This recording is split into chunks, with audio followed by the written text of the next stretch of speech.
Tardes a todos. Gracias de nuevo por la invitación que me hace Francisco a estas pláticas y siendo esta pues la última, esperamos que nos vamos a seguir viendo y estoy siempre a la orden por cualquier duda que quieran tener, ¿verdad? Entonces, en esta última plática vamos a hablar sobre lo que es el duelo, especialmente enfocado en las etapas del duelo. Y vamos a comenzar platicando que realmente cuando uno habla en duelo piensa que duelo únicamente es cuando muere un ser querido y en las etapas posteriores a la muerte de este ser. Pero realmente el duelo en los pacientes que tienen, por ejemplo, la familia de un paciente que tiene una enfermedad crónica, muchas veces comienza antes que venga la muerte.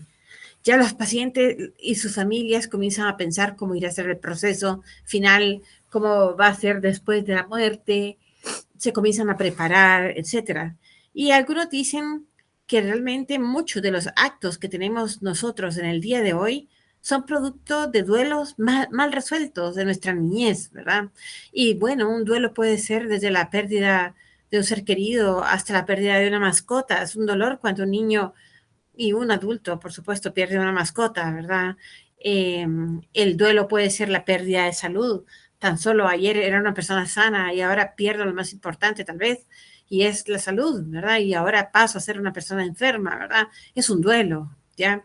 Y así hay muchísimos ejemplos que uno pueda trabajar en lo que es esta pérdida de una situación, de un estado, de un ser, ¿verdad? Entonces, todos los pacientes que llevan un recorrido en una etapa potencialmente terminal están viviendo un duelo y este puede ser incluso eh, anticipado. Entonces, si pudiéramos decir qué es el duelo, lo definiríamos como el impacto psicológico y espiritual de un niño, por ejemplo, cuando es niño, en proceso de muerte. No es exclusivo del paciente y requiere extensión de esfuerzos a los padres, a los hermanos, a la familia extensa, a parientes y a nosotros los cuidadores de la salud. Y entonces les pongo nuevamente esto que ya se los enseñé la vez pasada, voy a ocultar esto. Es la gráfica donde hacemos ver que los cuidados paliativos comienzan desde el momento diagnóstico de una enfermedad potencialmente terminal, dando, por ejemplo, comunicaciones de malas noticias, como hablábamos en la segunda clase que hablamos de las comunicaciones, ¿verdad? Y por supuesto es mucho más fuerte en el momento de una recidiva de un cáncer, de un linfoma de Hodgkin en recidiva, sin posibilidad de trasplante de médula, y así nos vamos en todo el recorrido de la enfermedad hasta que el paciente pasa a una intención paliativa, es decir, cuando los intentos curativos ya no pueden darse más y necesitamos entonces paliar a este paciente y prepararlo para la última etapa, la penúltima etapa, que es la atención al final de la vida, y después entrar en la etapa que nos interesa en esta clase, que es el duelo. Ojalá pudiéramos atender todo, incluso el duelo, ¿verdad? Pero sabemos que no siempre en los hospitales públicos y en nuestros trabajos nos da tiempo a tener una llamada telefónica a la familia de que dejó tantos agradecimientos a nosotros y que a veces se pasó en el hospital 3 meses, 4 meses, ¿por qué no 6 meses, verdad? Y que de un día para otro las enfermeras lo llevan a las 3 de la mañana a la morgue después de haberlo tenido meses cuidándolo. Miren qué duro es para ellas, ¿verdad? Entonces, la dificultad en la resolución de este duelo se puede ver más en familias disfuncionales. No es lo mismo familias que están bien, padre, madre, por ejemplo, familias que están en pleito entre ellos, problemas legales entre ellos, hijos que ya están, por ejemplo, en la adolescencia y andan en no buenos caminos, complica mucho más el duelo, ¿verdad? Aquellas religiones que tienen una espiritualidad condicionada, por ejemplo, aquellos que creen que hasta el final va a venir el milagro y no hacen la resolución del duelo en su momento, ¿verdad? Porque iba a venir el milagro. Yo tengo familias que me dicen, doctora, no se preocupe, como Lázaro va a revivir después de paro cardíaco y el paciente muere y se lo llevan a su casa y siguen pensando eso, no sé cómo hacen para enterrarlo, ¿verdad? O sea, imagínense lo que significa la condición de no aceptación, lo que tiene que venir una muerte, ¿verdad? Y aquellos pacientes que mueren súbitamente, Por ejemplo, en paliativos casi siempre le digo yo a los padres que los pacientes van a avisar.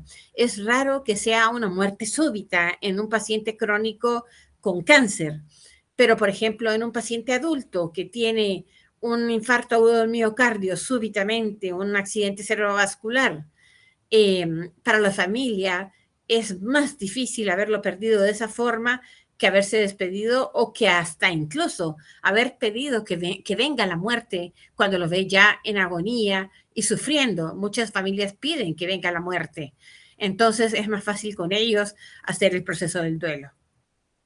Entonces, ¿qué es el duelo nuevamente? Es un proceso intrapsíquico relacionado a la necesidad de ligar las impresiones traumatizantes en nuestro ser, ¿sí? Por ejemplo, yo tuve un asalto terrible, ¿verdad? Entonces yo tengo que hacer ese proceso intrapsíquico para poder aceptar lo que me pasó y darle una resolución. Yo perdí a un ser querido, tengo que hacer ese proceso intrapsíquico y relacionarlo a una partida eterna de ese ser querido, ¿verdad?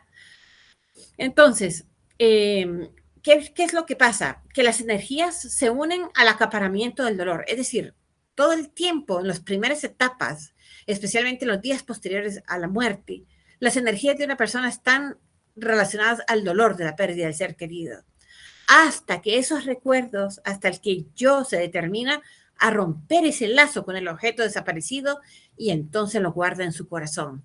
Quiere decir que en un principio, cuando la familia pierde al ser querido en los primeros días o meses, el dolor viene a cada rato sin preguntar, es un intruso en las conversaciones, al oír una canción, al ver una televisión, en un mueble, en un vestido, viene el dolor.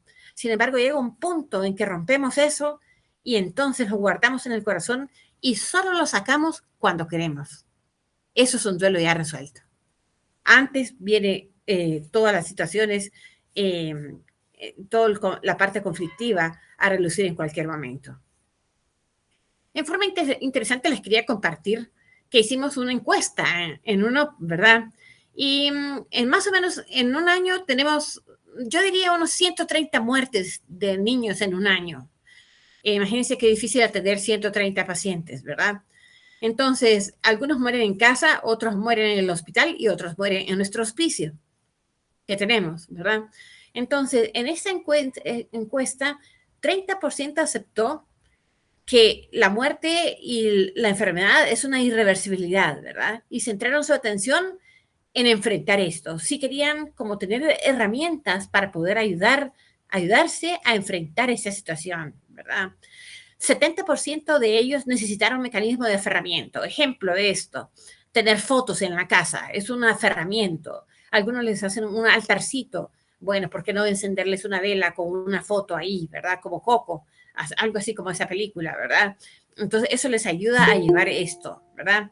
Y el duelo, 50% de las familias que se reunieron, 30% presentaron necesidad de seguimiento. ¿Qué significa eso?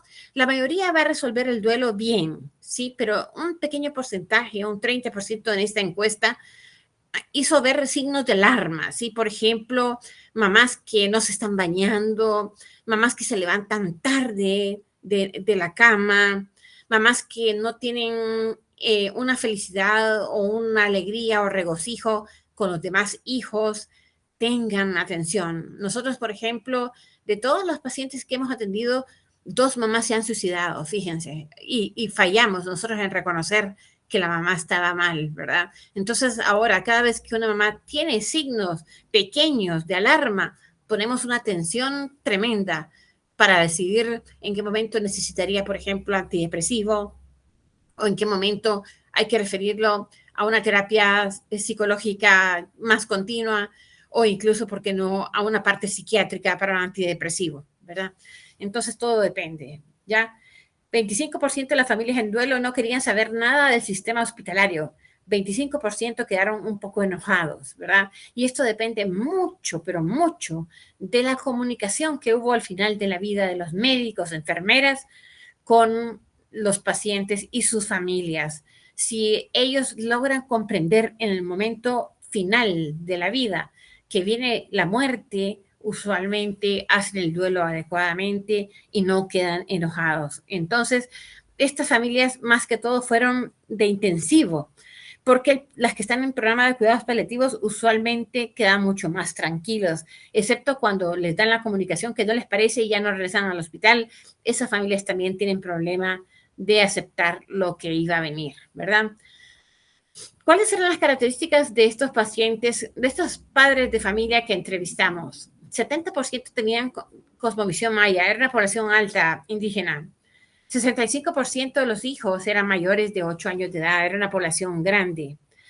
Interesante, 70% dijeron ser católicos, 90% venían de hogares integrados, 90% eran activos en toma de decisiones y todos aceptaron el uso de opioides. O sea, no hubo uno que dijera que rechazaron el uso de opioides. En el pasado, antes que yo llegara, era más común que los padres rechazaran el uso de opioides al final de la vida.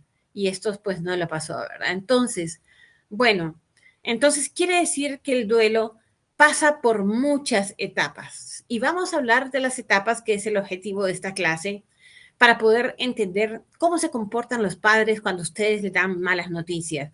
O sea que es una plática muy relacionada a la etapa, a la plática de comunicación. La primera etapa que la describe, esas etapas la describen Elizabeth Kubler-Ross. Elizabeth Kubler-Ross, como les decía yo en la primera plática, fue una psiquiatra suiza que vivió en los Estados Unidos y puso sus hospices en los Estados Unidos y trabajó sobre todo con los pacientes VIH-Sida. Y imagínense lo que significa tratar de trabajar en esos tiempos con enfermos moribundos, mal visto, no lo aceptaba la ciencia, ¿verdad? Y súmenle, trabajar con VIH, SIDA, peor, o sea, peor, ¿ya? Entonces, Elizabeth Kubler-Ross construía un hospicio, se lo quemaban, volvía a construir otro hospicio, se lo quemaron 7 veces las personas porque decían que iba a haber una epidemia por SIDA y que se iba a extender por todos lados.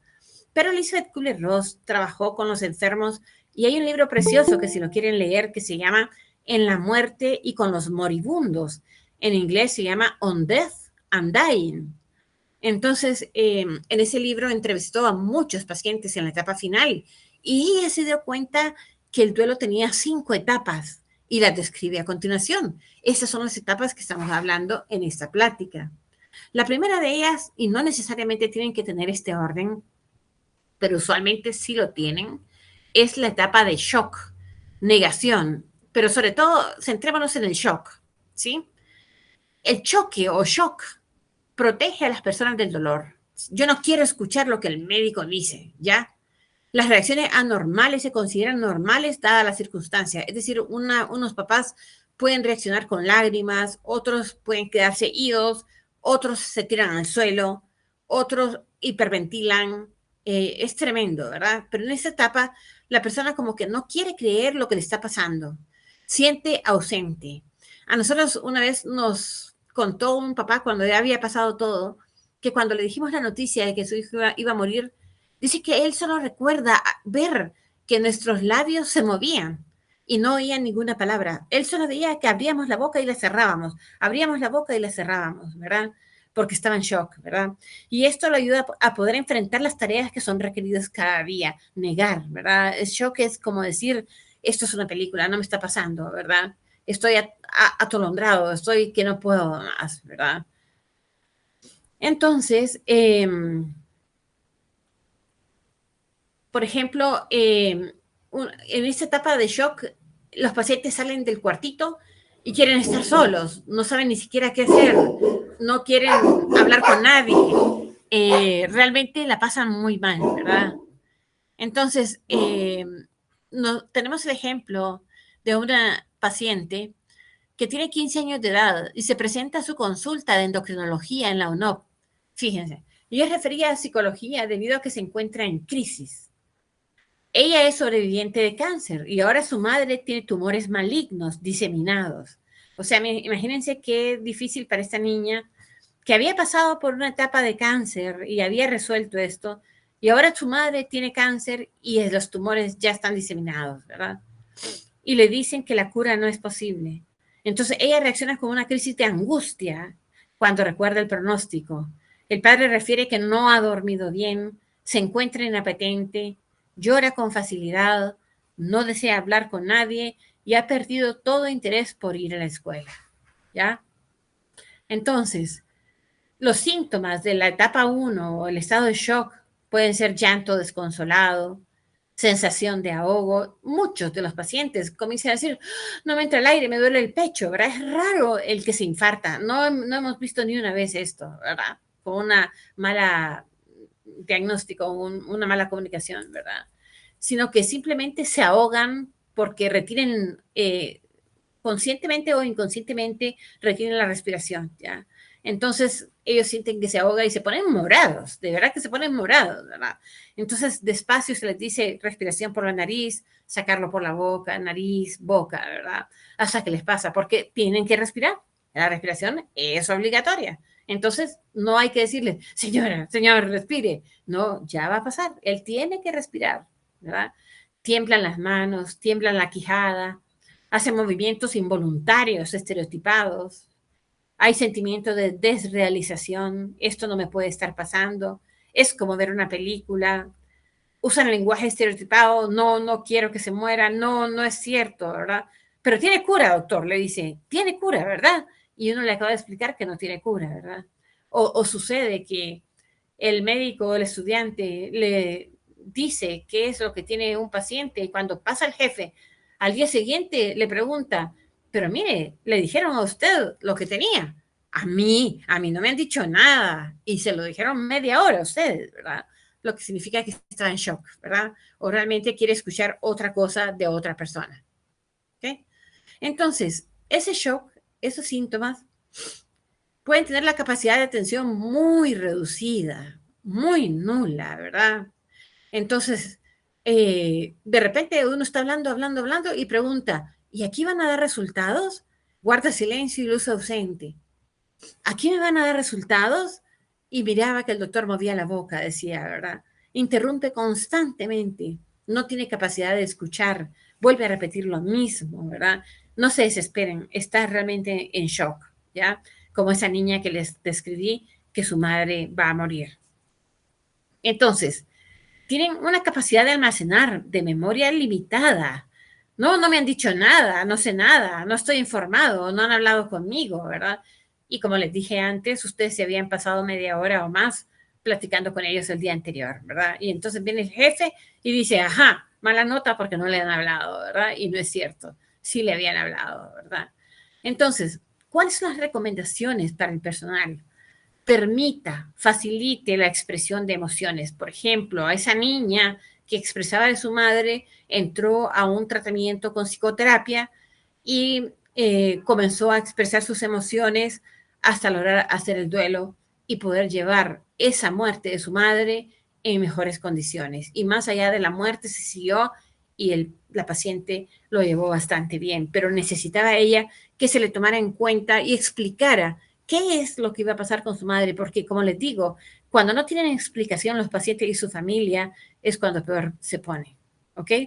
Entonces, el poder expresar emociones reprimidas, reelaborar el sentido de la familia, planificar futuras acciones, todo eso ayuda muchísimo a llevar el duelo, ¿verdad? Limite la información médica, no hable demasiadas cosas en medicina, ¿verdad? Mire, señor, la vamos a ventilar. ¿Qué es el ventilador? Es un aparato que va a ayudarla a respirar. Hasta ahí. Pero si le dice y se introduce un tubo en la tráquea que va a llevar aire y flujo a los pulmones, no van a escuchar, ¿verdad?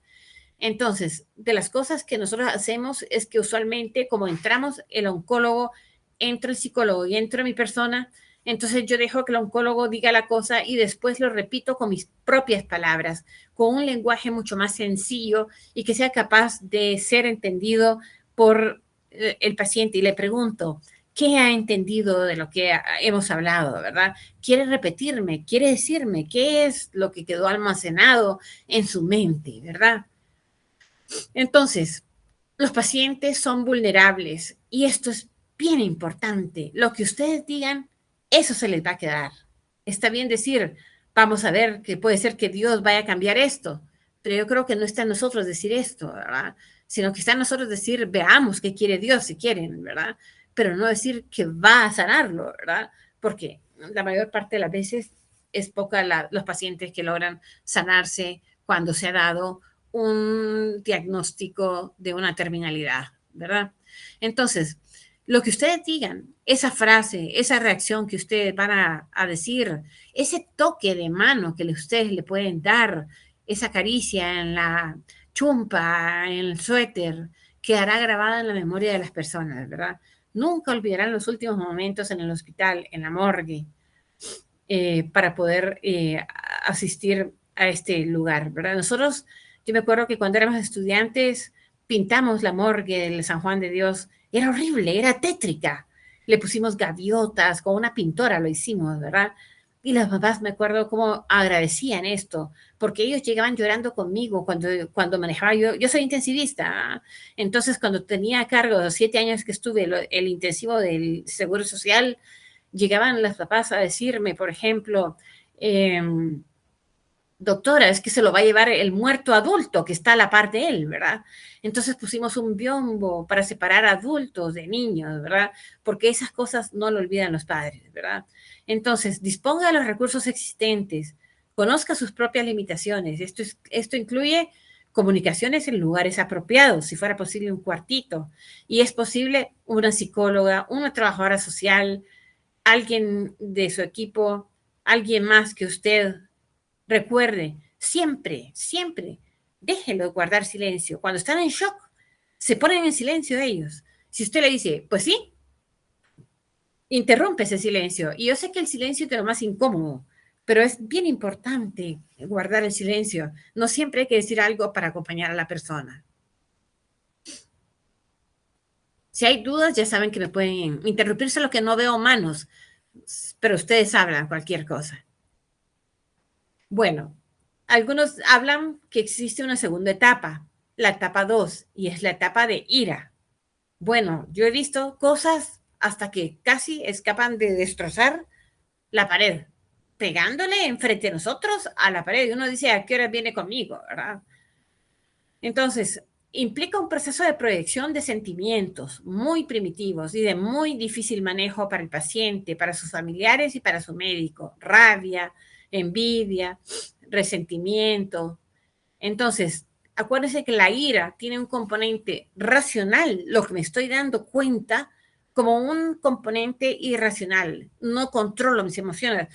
Yo me recuerdo que me decían, doctora, perdone, es que no pude controlarme, no sabía qué me pasaba, ¿verdad? O sea, es como decimos, están fuera de sí, no están en la realidad como nosotros lo estamos dando a la comunicación. Ellos lo reciben de otra forma y puede ser que tenga la característica esta persona de ser siempre respondedor con ira cuando ocurren sucesos difíciles, ¿verdad? O sea que muchos de ellos ya tienen el como recuerdo de que con cada situación difícil responden así, ¿verdad?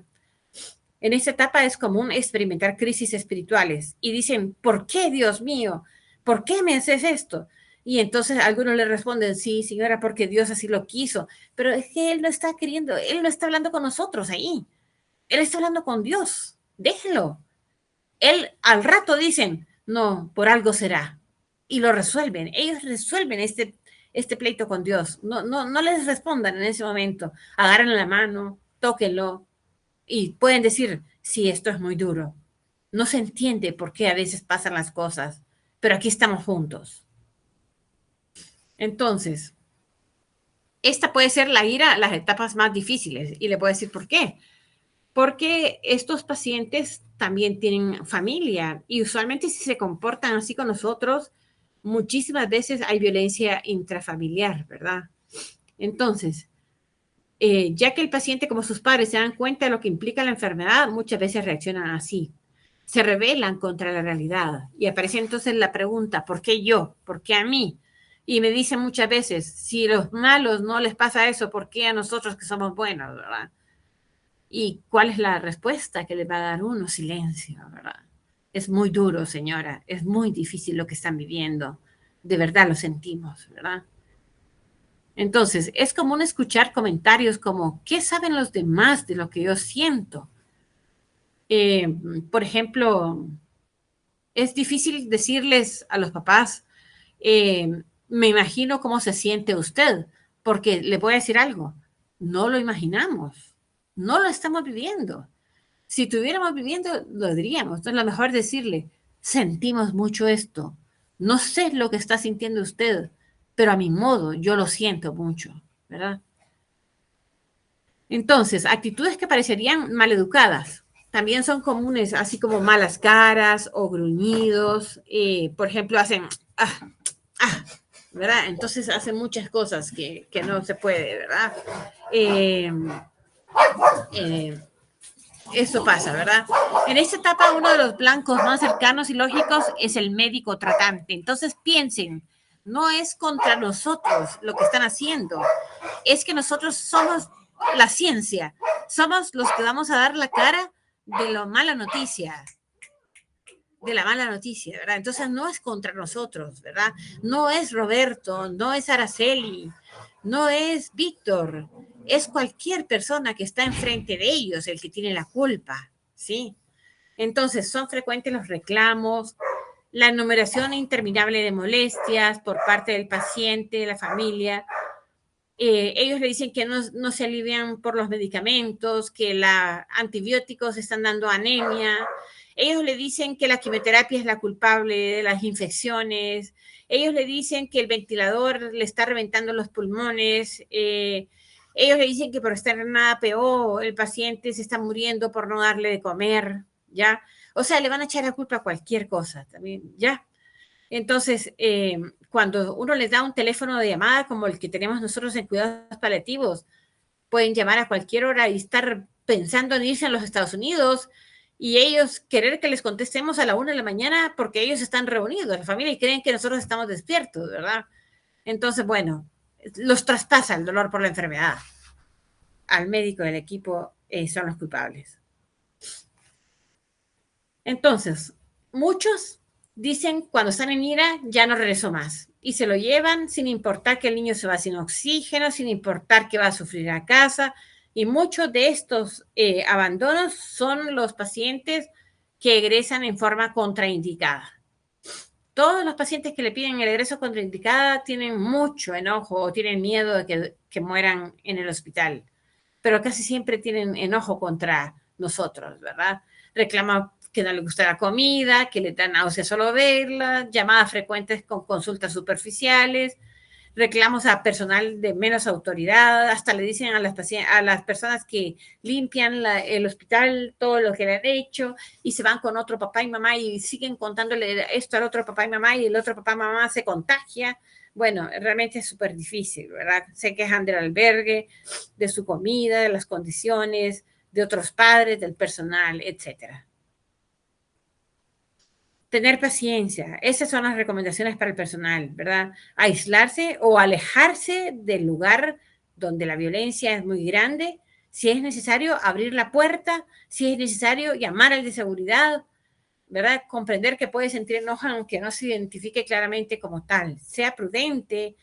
No es necesario responder a un enojo. Déjenlo, les va a pasar, ¿verdad? Y no lo tomen personal, pues realmente no es contra nosotros. Muy bien. Cualquier pregunta de la segunda etapa, está bien preguntarlo, ¿ok? Y nos vamos a la tercera etapa. La etapa en que después de la shock, después de la ira, entonces comienzan a negociar. Entonces, pueden intentar aliviar su angustia negociando. Doctora, disculpe. Y hay una posibilidad de mandarlo a St. Jude, a Estados Unidos, porque entonces podemos ver si hay un protocolo abierto para que sea atendido a mi hijo y le cambien la médula ósea, ¿verdad? Entonces, comienza la negociación, ¿verdad? O entonces viene, después se lo voy a poner, pero viene, pero doctora, podría ser que la terapia natural, la medicina natural, les haga algo bien a mi paciente. Pues sí, señora, podríamos probar, ¿verdad?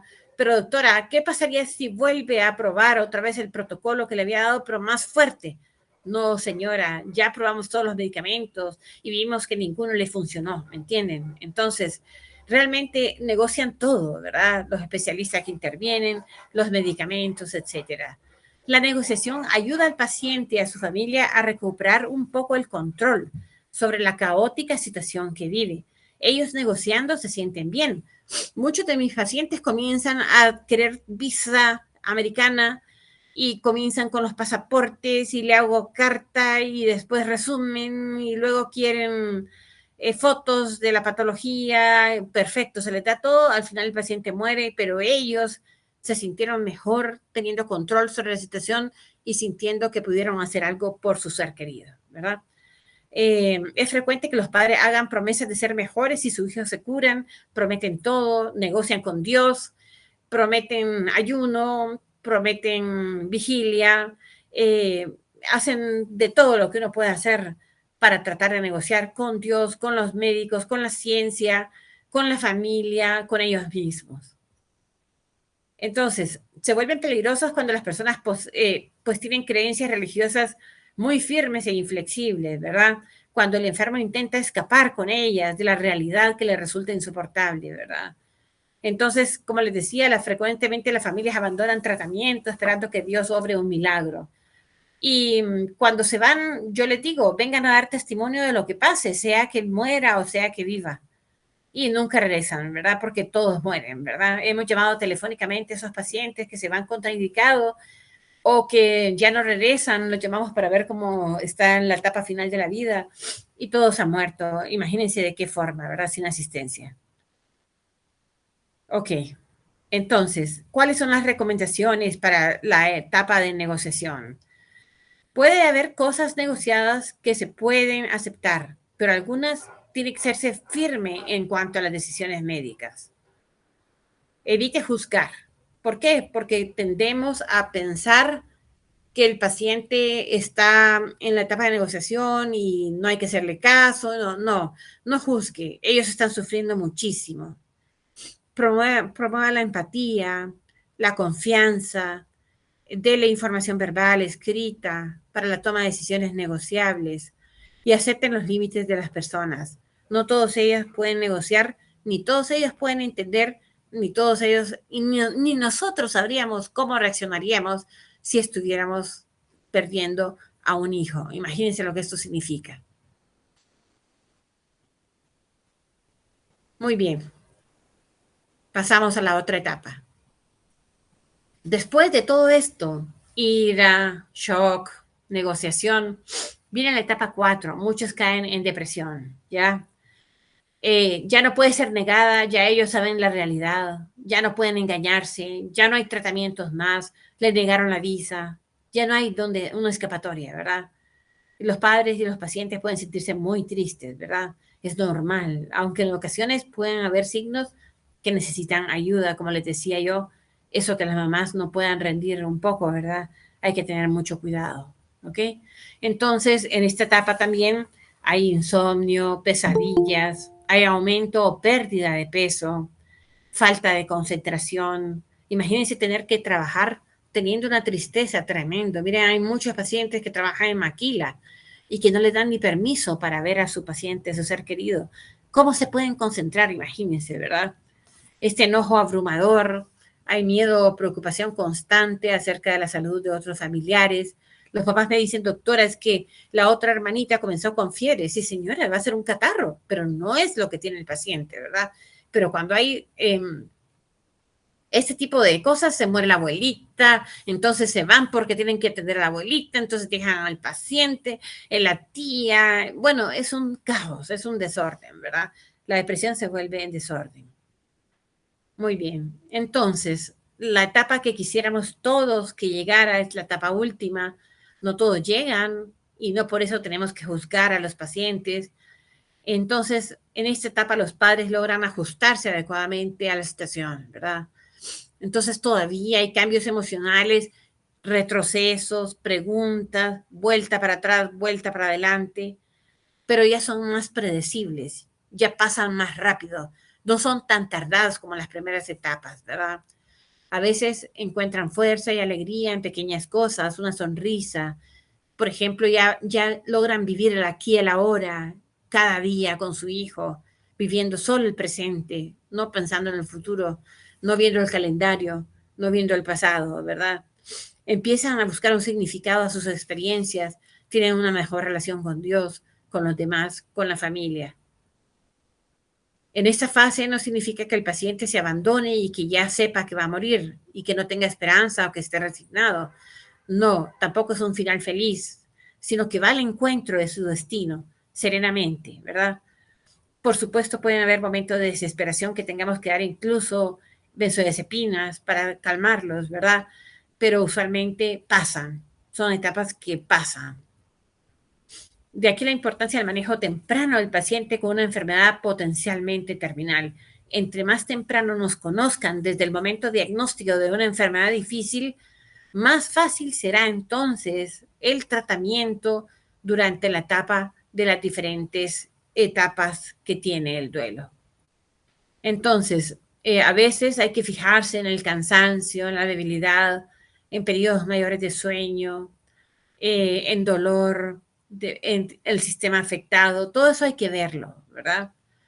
Y el personal humanitario debe tomar en cuenta que todo paciente es digno y que tiene dignidad humana, que uno tiene que acompañarlos sin confundirlos, que el que sufre y acepta posee una ingenuidad y el proceso difícil de entender, porque no ha vivido un proceso así, ¿verdad? Hay mucha necesidad de ayuda por parte de la familia. Allí es cuando más nos necesitan y no es justo dejar de pasar visita en un paciente que está al final de la vida, en hidrocéfalos, genópatas, anencéfalos. Ahí es cuando se necesita que el médico muestre su humanidad y muestre que realmente todos nos importan. Entonces, recuérdese que muchas veces el paciente y su familia necesitan momentos de soledad. No se quieren escuchar los problemas del mundo y de las personas. Se prefieren visitas cortas. Muchos piden que solo nos sentemos en silencio, pero nuestra presencia confirma que vamos a estar a su alrededor al momento de la muerte. Entonces, la rebeldía, la actitud amarga o resignada es lo que el paciente quiere hacer o puede hacer. Y nosotros nos toca a veces enfrentarlo, ¿verdad? Se pregunta uno, ¿con esto se logrará un buen proceso? Cada uno tiene una asimilación diferente, ¿verdad? Si nosotros no entendemos esto, entonces entramos en conflicto. Y uno dice, pero es una familia difícil. Pero hay que ver por qué las familias son catalogadas como difíciles. Consideraciones, ¿verdad? Las etapas del duelo se superponen entre sí, no son separadas, van una tras otra, no necesariamente en ese orden. Algunas familias responden de una forma al duelo o otras con otra respuesta al duelo. Depende de la personalidad, de la historia individual, del carácter y del temperamento.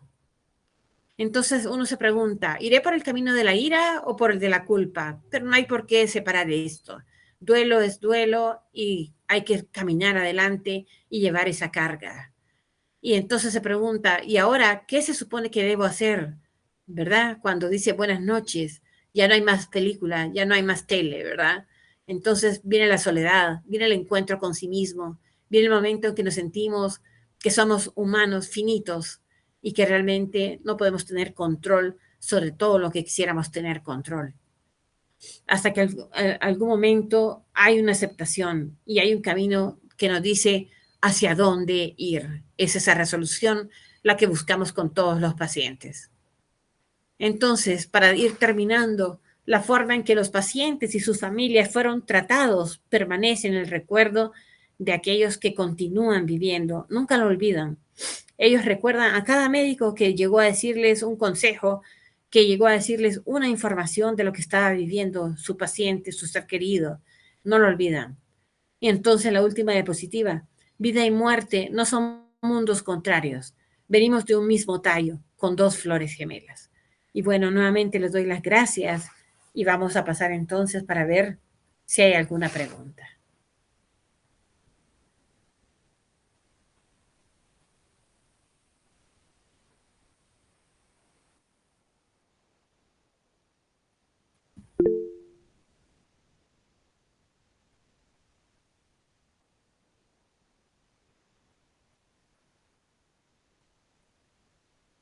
Estamos a la orden, Francisco.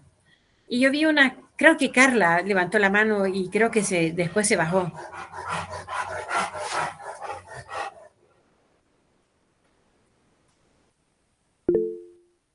Leslie, Buenas tardes, doctora.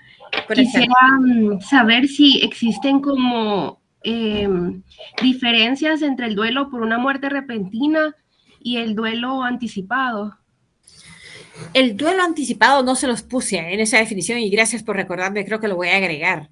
El duelo anticipado es un actuar de la familia en el que en un momento dado, antes de morir el paciente, ya lo dan por muerto y ya no lo quieren visitar y ya no se acercan y le huyen y apenas llegan y le dicen una palabra y le llevan comida y se acabó. Eso es un duelo anticipado. Como que la familia tiene todos sus reflejos protectivos de ellos mismos abiertos y entonces no quiere interactuar con el paciente, ¿verdad? Y es un duelo que será bien difícil cuando ya realmente muera el paciente, porque no interactuaron, no le dijeron al paciente lo que tenían que decir, no jugaron cartas con él, no le pusieron la tele, no vieron un poco en el celular alguna cuestión, ¿verdad? Ese es el duelo anticipado. Ahora, el duelo por muerte súbita es más difícil. Poco a poco el paciente, perdón, la familia irá aceptando la situación que fue súbita, ¿verdad? Pero usualmente lleva más tiempo. Algunos han dado tiempo al duelo. Algunos le ponen que un duelo puede ser normal, vivirlo muy triste 2 años. Algunos dicen que si se pasa de esa etapa es mejor conseguir ayuda psicológica. Yo creo que en cualquier etapa puede ser necesaria la ayuda psicológica. Todo depende cómo lo tome la persona, pero especialmente ver signos de alarma, ¿verdad? Pero tanto en el duelo, que fue una enfermedad que iba a ser resultado como el cáncer, con metástasis, que la familia va viendo la muerte, como el duelo, como en la muerte súbita, ambos van a ser el duelo, pero usualmente se tarda más en la muerte súbita. Gracias, doctora. Gracias. Sí, Lisbeth. Doctora, ¿qué opina de los grupos de apoyo para sobrellevar el duelo? Muy bonito. Les voy a contar qué hacemos nosotros en UNOP, antes y después de la pandemia. Les voy a contar un poco.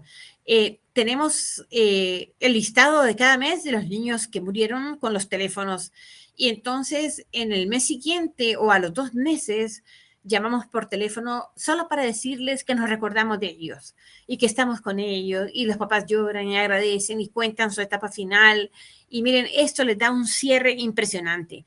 Usualmente lo hace mi otra compañera, porque a mí usualmente no me da tiempo, pero a veces lo hago, pero mi compañera paliativista también lo hace y la enfermera que tenemos en el programa. Entonces la enfermera es la que más llama, ¿verdad? Ellos hacen, enfermería hace un reporte increíble con ellos, ¿verdad?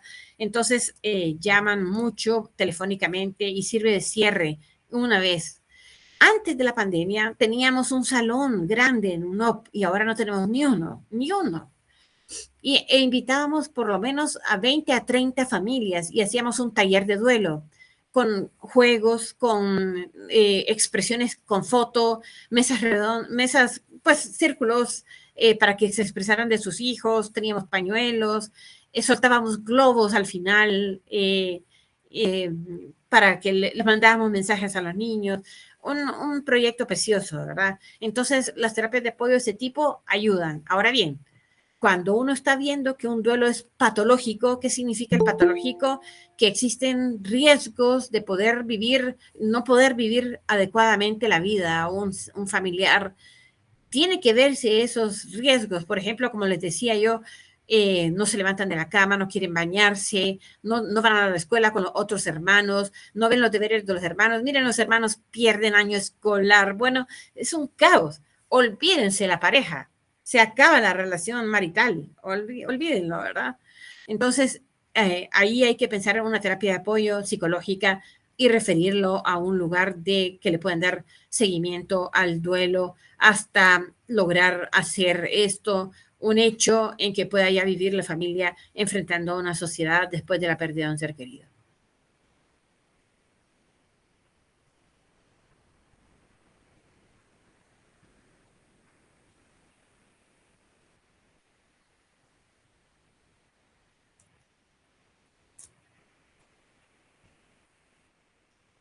Muy bien, Francisco. Muchas gracias y feliz día y muchas gracias a todos. Hasta luego. Gracias.